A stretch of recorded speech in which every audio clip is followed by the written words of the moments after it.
Hey everybody, I'm Tom Vasel, and today we're taking a look at a game called Transcontinental.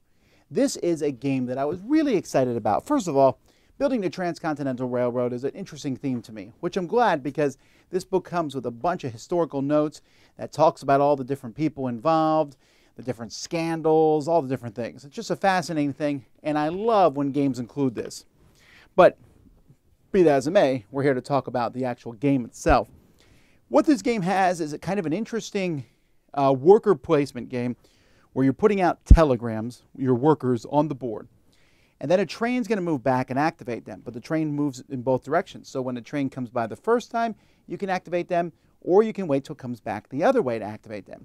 Well, that's interesting. Knowing when to place a worker, I find to be a really fascinating thing.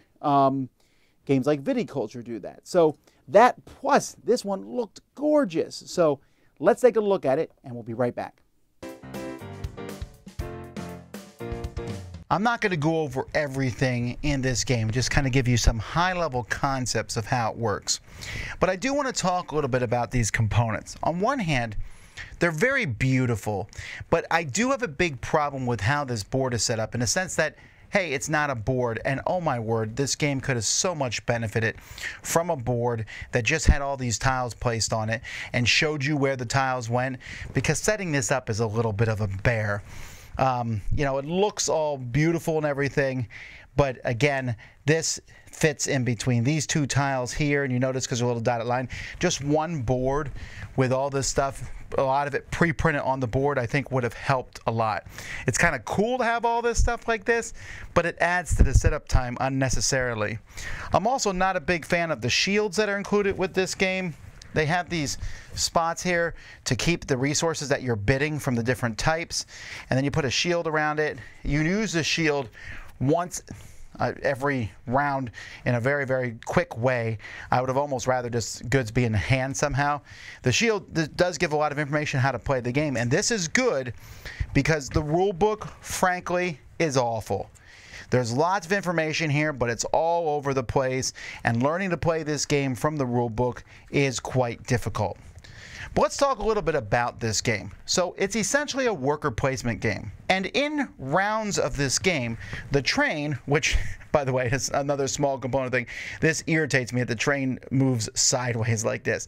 But the train is going to be moving down here all the way until it gets to this tile, and then it's going to be moving back. And as the game goes by, depending on what people bid, these tiles are going to come off. They're going to score points for people, and then the train's going to move down farther.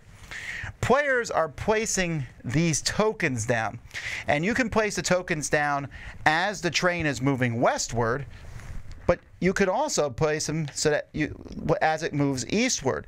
And when the train gets to where one of your tokens is, you can make that token happen, or you can wait till the train comes the other way to make the token happen. And so as you place these tokens, they're called telegrams, by the way. As you place these telegrams, you can take the actions. Here are some very basic actions where you'll get some resources, and in this game, resources are kept on this train. So at the beginning of the game, there's not a whole lot of room in the train, but when you put a cube there, that's like I have 2 steel. But the game is going to have all different cars will be attached to this train, or you'll get resources that are sitting in train cars. You know, I might have a couple resources sitting in this train car that will eventually come down and attach to the train, or at least hopefully. So you're going to get resources, but the other spots on the board, these spots here, when you go here, you get the action of 2 tiles. And since the tiles are kind of, you can see they're kind of uneven here. So this space will activate this tile and this tile. But this space activates this tile and this tile.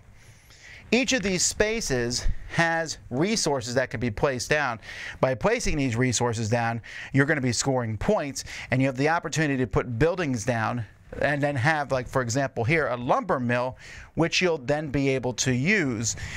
So the tiles will flip over, and sometimes other things can be produced in them. That's a way to get other actions, but these different actions will allow you to put out resources. They'll allow you to get the little temporary telegrams. There's all sorts of different actions that you can get, which are listed on your board. There are other cards here, and I gotta say, I'm not particularly loving this artwork.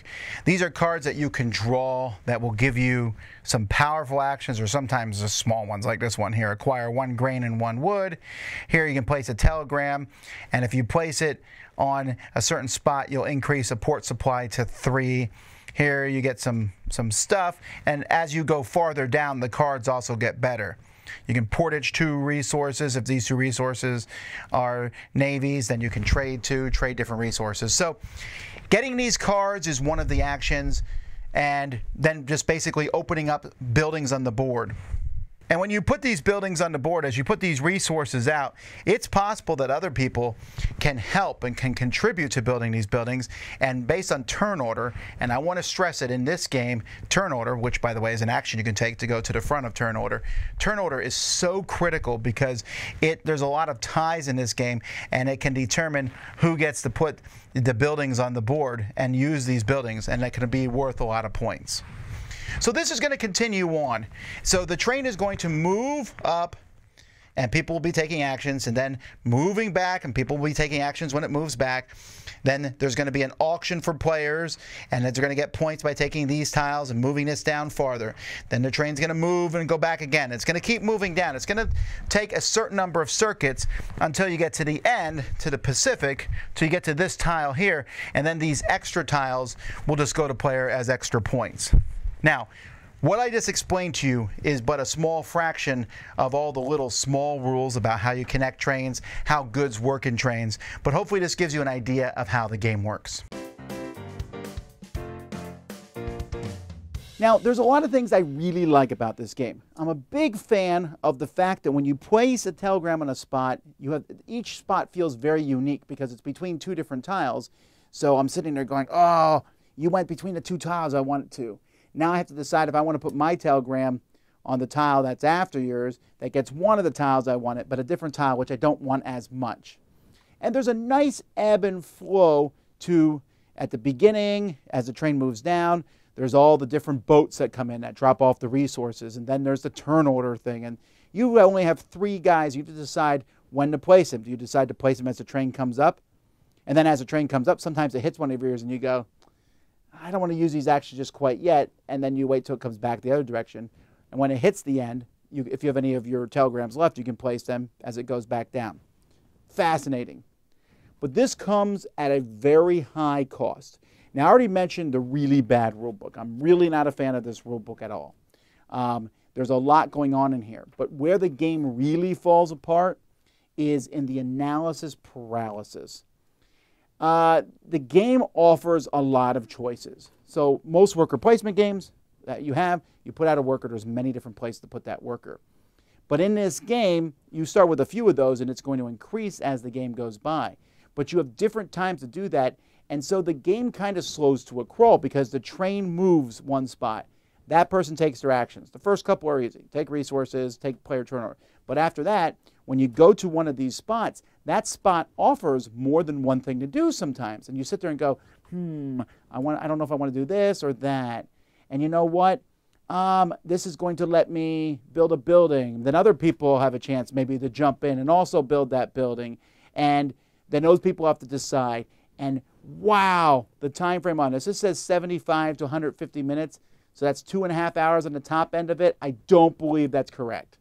I believe that if you play with the full complement of players, 4 players, you're looking at kind of a minimum of a 3-hour game, maybe 4-hour game. Because, now sure, if everyone moves really, really fast, but there's so many decisions. You'll take an action that lets you put out a temporary telegram.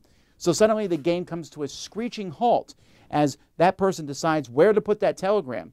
And you're trying to calculate, okay, the train's going to move here. I'm going to get resources from this spot. Then the train will move here, and I'll be able to put these resources here. Then the train moves here, and there's a lot going on.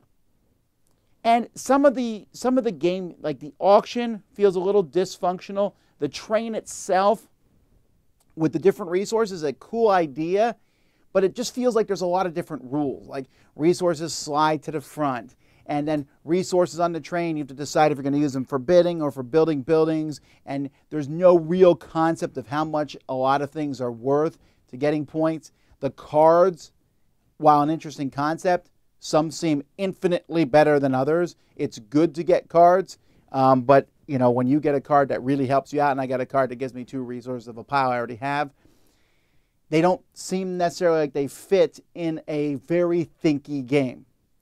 I don't think there's going to be people who dislike this. I mean, I think there's going to be people who enjoy this. I really do. And I think with 2, the time play is not so long, but you also are more wide open, and I think the interaction between the players is one of the strengths of this game. Now, this is, I think, one of their first Kickstarters, if not the first Kickstarter this company has done. So a lot of this stuff is first-time things. Like, yes, this game feels like it could have been developed more, had a better rule book written. The cool piece on the board is like a flashy thing, but frankly, who wouldn't want to be able to just put up a board that has half the stuff already on it, put out some tiles, and start the game? This game seems like it has a lot of, you know, rough edges around it. But I don't think that, like, the next time it's going to make the game, I'm not going to be running the other way because I'm very intrigued by it. I like the injection of history into this. I like the ideas that come into it, but that time length and everything slows it down to where a game that I would be really excited about comes down to just being a 6 out of 10. 6 isn't negative because there's many things about this I enjoyed.